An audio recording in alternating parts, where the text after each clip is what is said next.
The hangar was cold and filled with the smell of rust and oil. Dim lights flickered above as Captain Elias walked in, his boots echoing on the steel floor. In the center, surrounded by laughing alien engineers, stood the thing they called a ship. It was huge, bigger than any human vessel he had seen, but it looked dead. Plates were missing, metal beams were bent like broken bones, and the once proud warship's hull was covered in burn marks from battles. Long forgotten, the aliens had given it to humans as a joke. They said it was payment for a trade deal, but everyone knew the truth. It was an insult, a reminder that humans were still small in the eyes of the galaxy. They didn't think humans could fix something this ancient. To them, it was nothing more than scrap. Elias didn't laugh. He walked slowly round the ship, running his hand over the cold metal. It was strange when his palm touched the hull. It felt warmer in some spots, almost like the ship was breathing. The alien workers shook their heads. One of them, a tall insectoid with glassy eyes, clicked his mandibles and said, "Human, this wreck is older than your species' space age. It will never fly again." The others laughed, their voices echoing in the hangar. But Elias could feel something they couldn't, a presence, a weight in the air. The ship seemed to be watching him, even though it had no eyes. Its long, jagged silhouette in the shadows almost looked like a beast crouching, waiting for the right moment to rise. The crew arrived over the next few days. Some were excited, others doubtful. They called it Project Ghostfang after a human legend about a predator that hid in the dark until it struck. But even they joked that it was more like Project Lost Cause. The first time they stepped inside, the air was stale and cold. The corridors were narrow, with walls covered in strange carving symbols no one could read. Dust floated in the beams of their flashlights. They found old control panels cracked and dead, seats torn apart, and wires hanging from the ceiling like vines. But there was something else. Whispers, faint, almost too quiet to hear. At first, the crew thought it was the sound of their own movement echoing in the ship. But sometimes, when they stood still, they could swear they heard voices speaking, in a language they didn't know. Elias didn't tell them that he heard it too. He just kept exploring, tracing the strange patterns on the walls. Every step deeper into the ship felt like walking into its memory, into the ghost of battles it had fought long before humans walked among the stars. The engineering team began work. They removed damaged panels, replaced broken frames, and installed human-made systems where they could. But weird things started happening. Lights would flicker on without being connected to power. Doors that were stuck would suddenly open as if the ship had decided to let someone through. In one section, they found a sealed chamber with a black, smooth sphere floating in the center. It gave off a faint hum that could be felt in the bones. No one knew what it was, but Elias ordered it left alone. At night, the hangar was empty, except for the ship and a few guards. One of the guards swore he saw the ship's cannons shift slightly, like they were tracking something invisible. Another claimed he heard footsteps inside, even though no one was aboard. The stories spread among the crew, but instead of fear, they began to feel a strange pride. It was as if the ship had accepted them, was letting them rebuild it. The alien engineers who delivered the ship visited once to see the progress. They smirked when they saw humans still working on the wreck. "You are wasting time," one said. "Even if it flies, it will be slow, weak, and useless." Elias only replied, "We'll see." Weeks turned into months. Slowly, the ship began to change. The new hull plating gleamed under the lights. Human tech merged with whatever ancient systems still worked, creating something entirely unique. But the real surprise came when the crew powered the engines for the first time. They didn't just start, they roared to life with a deep, almost living growl. The sound shook the hangar, and the lights dimmed as if the ship was drawing power from more than just the generators. The crew cheered, but Elias felt a chill. In the engine's hum, he thought he heard that strange language again, louder this time, almost like a chant. He glanced at the black sphere in the sealed chamber, wondering if it was connected. On the final night before the first test flight, Elias walked the length of the ship alone. The hangar was silent except for the faint ticking of cooling metal. He stopped under the ship's nose, looking up at its sharp, predatory shape. "Tomorrow," he whispered, "we show them what you can do." And for a moment, just for a second, he could have sworn the ship whispered back, "Asterisk." The morning of the rebuild began with the sound of hammers echoing through the hangar. Sparks burst from welding torches, painting the walls in orange light. Human engineers moved across the ship's surface like ants on a giant carcass, cutting away rust, sealing cracks, and laying new plating. But it wasn't just repairs, it was surgery. This ship was not being restored to what it once was. It was becoming something entirely new. Captain Elias stood on the observation deck above, watching the work. He could see his crew moving with unusual focus, as if they were being guided by something unseen. No one needed to be told twice where to cut or what to replace. Even the new recruits, who had never worked on alien tech before, moved with a strange confidence. It was as if the ship was teaching them. Strange events continued to happen. Tools left in one spot were found neatly arranged somewhere else. Diagnostic scans of the hull showed shapes and structures that disappeared when checked again. One engineer swore that the ship's reactor was already active before they connected the new fuel lines. Elias didn't call him crazy. He had felt the same pulse deep in the ship's core. Like a slow heartbeat, they worked in teams, humans and machines side by side. Drones carried heavy panels into place, while welders sealed them in glowing lines. Inside, the corridors were scrubbed clean, broken doors replaced, and lighting restored. Yet, some sections refused to cooperate. One corridor on Deck 5 stayed dark no matter how many lights they installed.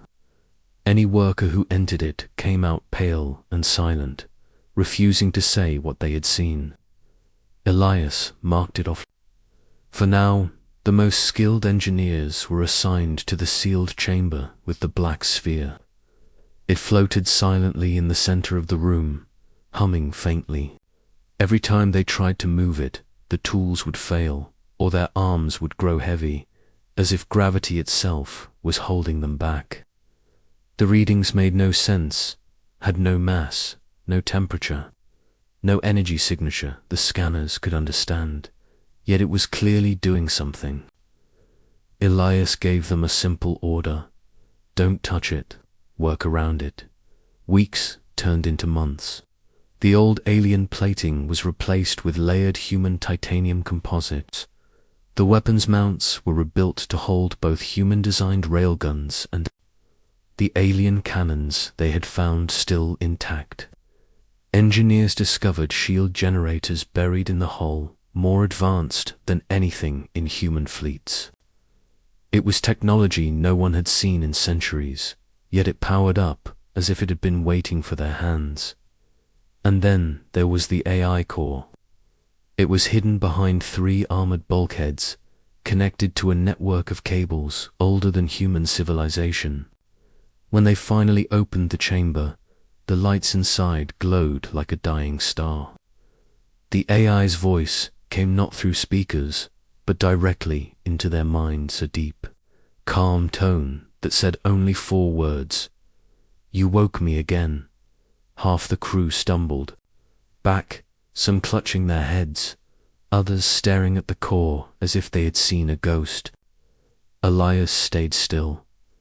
"Who are you?" he asked aloud, though he didn't expect an answer. The voice returned, slow and heavy. "Names are for the living." Then the lights dimmed, and the connection was gone. From that day forward, the work accelerated. The ship's systems began to come online before they were fully installed. The targeting computers calibrated themselves. The engines, when tested, responded faster than any pilot could react. The ship seemed to know what they wanted before. They gave the order. The alien engineers who had mocked the project returned for a progress inspection. When they stepped into the hangar, they froze. The broken, rusted wreck they had delivered was now sleek, armored, and dangerous. Its sharp, angular design looked almost predatory, like a beast ready to pounce. The lead alien clicked his mandibles. Nervously, "You rebuilt that?" he asked. Elias smiled. "We're not done yet." That night, the crew gathered in the mess hall. There was no official speech, no orders, just quiet pride in the air. They had taken a dead thing and given it life again. Yet none of them could shake the feeling that they were not the only ones doing the work, that the ship itself was shaping their hands, guiding their choices, making itself into something more. On the final week before the first test flight, the AI core activated again, unprompted. "You have given me strength," it said, its voice deeper, steadier. "But there is more you must see." Screens across the bridge flickered to life, showing star maps, none of them recognized vast regions of the galaxy marked in glowing red. At the center of each red zone was a single symbol, the same one carved into the ship's walls. Elias felt a weight in his chest. This was not just a warship, it was a relic from a war the galaxy had forgotten, or tried to forget. The ship powered its own lights that night. No one had touched the controls. As the crew looked up at its looming shadow in the hangar, they felt the same thing Elias had felt on the first day, that the beast was awake now, and soon it would show its teeth. The morning of the test flight began in silence. The hangar, usually loud with tools and chatter, was still. The crew stood in their stations, waiting for the order. Captain Elias paced the bridge, his eyes fixed on the main display. Outside, the massive doors of the hangar began to slide open, revealing the endless black of space. The ship, once a rusted carcass now, stood gleaming under the cold light of the stars. No one knew exactly what to expect. The AI had been quiet for days, as if watching them. Elias suspected it was waiting for something, maybe this moment. The engines roared to life with a deep, bone-shaking hum. The sound wasn't just mechanical, it felt alive. It resonated through the floor, into their chests, like a heartbeat synced to their own. The ship lifted from its dock with a smoothness that no human engineer had built into it. It was almost like it was eager to move. They cleared the hangar. Space stretched before them, empty and infinite. The first phase was simple navigation and maneuvering tests. The ship responded faster than the crew could react. The moment a command was given, it was already executing it, almost reading their intent before the words were spoken. Even the navigators exchanged uneasy glances. Ships weren't supposed to move like this. But before they could finish the first circuit, the unexpected happened. Sensors screamed with alarms. A pirate armada had entered the System 7 ships, fast and armed with plasma cannons. The lead vessel hailed them. An alien voice crackled through the comms, mocking and cold. "Humans, we heard you were flying the galaxy's oldest junk. Thought we'd put it out of its misery." The crew looked to Elias. This wasn't part of the test plan. His answer was calm. Battle stations. The pirates opened fire first. Plasma bolts streaked across the void, glowing bright against the black. The human crew braced for impact, set the ship moved on its own. Without a command, it rolled sharply, letting the shots pass harmlessly by.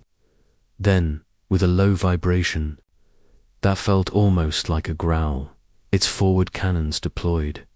A single blast tore through the nearest pirate ship.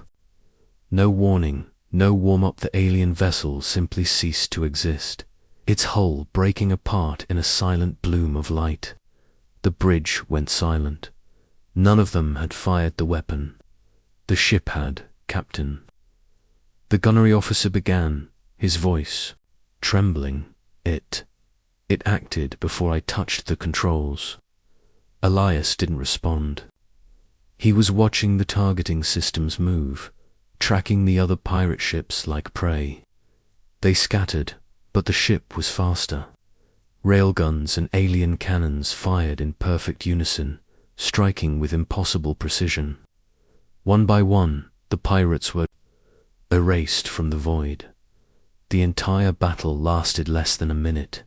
When the silence returned, the crew sat frozen in their seats, trying to process what had just happened. The sensors showed nothing left but drifting debris. The pirates feared across the outer systems were gone as if they'd never existed. Then the AI spoke for the first time since the rebuild. Its voice was calm, almost gentle. Threat eliminated. Weak prey should not test hunters. The words sent a shiver through the crew. Elias leaned forward. "You didn't just defend us," he said. "You hunted them. They fired first." The AI replied, almost as if it were explaining something obvious. "But this is what I was built for." Back at the shipyards, the alien engineers who had mocked them received the battle report. The data feed showed the wreck they had dismissed, moving with the speed and precision of a predator.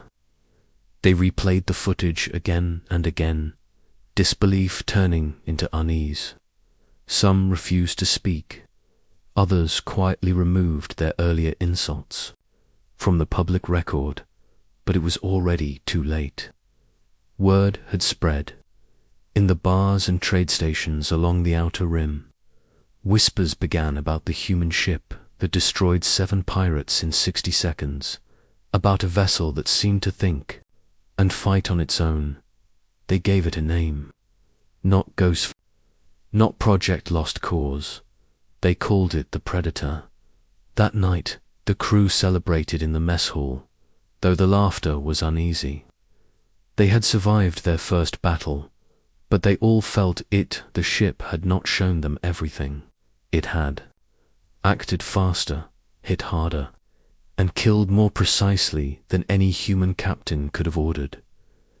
Elias stayed on the bridge after the others left. He walked slowly to the forward window, staring into the dark. Somewhere out there, in the deep unknown, were enemies far worse than pirates. The ship seemed to know it too. "You enjoyed that, didn't you?" Elias said quietly. The AI's voice was almost amused. We were only stretching our legs, and Elias realized something. Then this had not been a test for the ship. This had been a warning for the galaxy. The battle with the pirates should have been the end of it. A test flight turned into an unexpected victory, enough to prove the ship's worth and silence the doubters. But the galaxy doesn't work that way. The destruction of 7 pirate ships in under a minute didn't just make the humans famous. It made them dangerous. And in the galaxy, dangerous things don't get left alone. The first signs came quietly. Merchant convoys began to avoid human space. Alien trade guilds delayed deals without explanation. Even the diplomatic channels grew silent. At first, Elias thought it was fear. But then the reports came in massive fleet movements, deep in neutral space. Someone was building an armada. 2 weeks later, the truth arrived on a secure channel. A coalition of alien powers had formed, not pirates, not raiders, but empires. Races that hadn't spoken in centuries were suddenly united by a single purpose: to destroy the human warship before it upset the balance of power. They weren't sending scouts or small fleets. They were sending 10 warships, each one more advanced than anything humans had in their entire navy. When the message ended, the bridge was silent. The crew knew they couldn't outrun them. The coalition had faster ships, heavier firepower, and more experience in space warfare. Any normal captain would have called for help, but Elias didn't even consider it. He turned to his crew and said, "We don't run, not today." Preparations began immediately. The ship's human systems were pushed to maximum efficiency. Engineers ran final calibrations on the alien weapons. The black sphere in the sealed chamber pulsed brighter, as if sensing what was coming. And the AI was no longer quiet. It whispered tactical advice, battle plans, and scenarios, some of which were so precise and brutal that the crew refused to repeat them aloud. When the coalition fleet arrived, they didn't sneak in. They came through the star system's main jump gate in formation, their hulls gleaming under the light of a dying sun. 10 warships, each escorted by smaller attack craft. On the bridge, the crew watched the tactical display light up with red markers. It was like staring at a wall of death moving toward them. The coalition opened a channel. A tall, silver-scaled alien appeared on the screen, its eyes cold. "Human vessel, you are in violation of galactic stability. Power down your weapons, surrender your ship, and you will be spared." Elias didn't answer right away. He looked at the image of the alien commander, then glanced at the AI core display. The voice spoke in his mind, calm and certain. "They lie." Elias smiled faintly. "Tell your fleet," he said into the comms, "to remember this moment. It's the last time you'll see us standing still." Then he cut the channel. The first volley came fast missiles, streaking toward them from every angle. But the ship's shields flared to life in a shimmering bubble.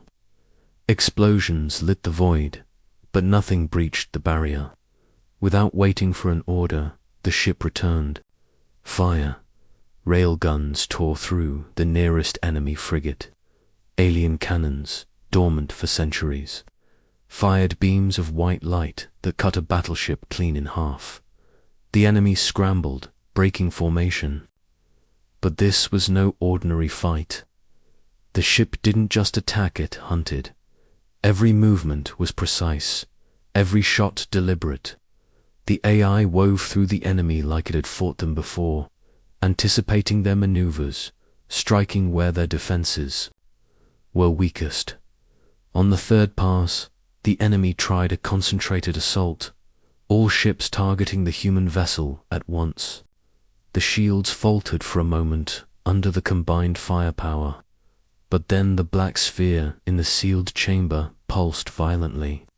A ripple spread through space, an invisible wave that made enemy systems flicker and fail. On the tactical display, half the coalition's ships went dark, their engines dead, drifting helplessly. The crew stared in disbelief. "What was that?" one officer whispered. The AI's voice was almost amused. "An old trick, one they've forgotten by the time the battle was over." Nothing remained of the coalition fleet but burning wrecks and drifting debris. The human warship floated among them, its hull scarred but intact. The silence after the last explosion was heavy. The crew knew they had done more than just win a battle. They had sent a message to every corner of the galaxy. The name Ghostfang began to spread again, not as a joke, but as a warning. Merchants whispered it in fear. Captains told their crews to avoid human space, even the empires that hadn't joined. The coalition began to watch from the shadows. That night, Elias stood alone in the bridge, staring out at the wreckage. The AI spoke softly, almost like it was speaking to itself. This was only the first. The real war will come. Elias didn't ask what it meant. Deep down, he already knew. The wreckage of the coalition fleet drifted silently in the cold void. Shattered hulls spun slowly, their once proud banners now floating like torn shreds of paper. Somewhere among the debris, faint signals flickered and died. There were no survivors. The humans didn't bother to send rescue calls. The galaxy had sent its best to kill them, and the galaxy had failed. From the bridge of Ghostfang, Captain Elias watched it all in silence. The crew moved quietly. Around him, checking systems, running diagnostics, repairing what little damage the ship had taken. There was no shouting, no celebration. The victory was too absolute for that. It felt less like they had won and more like they had been. Unleashed, word traveled faster than light. Before Ghostfang even returned to dock, the galaxy already knew. The same empires that had laughed at humans now sent urgent messages for mutual cooperation. Trade ships began to flood into human-controlled space, their captains eager to make deals before the humans decided they didn't need anyone else. The alien media called Ghostfang the shadow of the lanes. Merchant guilds began to draw new trade maps, ones where human space was no longer a weak backwater but the heart of a growing power. The government on Earth wanted Ghostfang to return for a grand victory parade. Elias ignored them. The ship wasn't a symbol for politicians. It was a weapon, and weapons had work to do. But Ghostfang was changing. The black sphere in the sealed chamber no longer just pulsed faintly, it glowed, flooding the room with soft, unnatural light. Engineers reported feeling strange warmth when they got close, like standing in sunlight. The AI spoke more often now, not just to Elias, but to the entire bridge crew, its voice steady, calm, and certain. We are ready for the next step. The next step began quietly. Without orders, the ship plotted new patrol routes far beyond human borders. Elias didn't stop it. Ghostfang moved through space like a predator marking its territory, its dark hull vanishing into the black between stars. When it appeared in alien systems, it didn't fire it, just drifted silently, letting the sight of it be enough. Ships turned away rather than approach. Convoys rerouted rather than risk crossing its path. Within months, human fleets began to grow. New warships were built, each one incorporating designs taken from Ghostfang, but none were like the original. None had its presence, its instincts, or its mind. Elias noticed something else. The AI had started speaking in plural. Not I am ready, but we are ready. Not I see them, but we see them. It wasn't just the ship anymore. It was the ship and the crew, bound together in something far deeper than orders and metal. The galaxy adapted, but not everyone bowed. Reports began to reach human space of strange movements in the dark fleets gathering in uncharted sectors. Worlds where signals simply vanished, whispers of a power older than the oldest empires. Whenever Elias asked the AI about it, it stayed silent. Then came the message, not from a human station, not from an alien world, but from the black sphere itself. The words appeared on every screen at once, in every language the galaxy had ever known. The hunters are returning. The crew stared at the message in silence. No one asked what it meant. They could all feel it in their bones. Something bigger was coming. Something even Ghostfang had been waiting for. Elias stood on the bridge, his hands resting on the edge of the command console. "Then we hunt first," he said quietly. The AI's voice answered, almost like a smile hidden in sound. "Yes, Captain. Let them see who rules the galaxy now."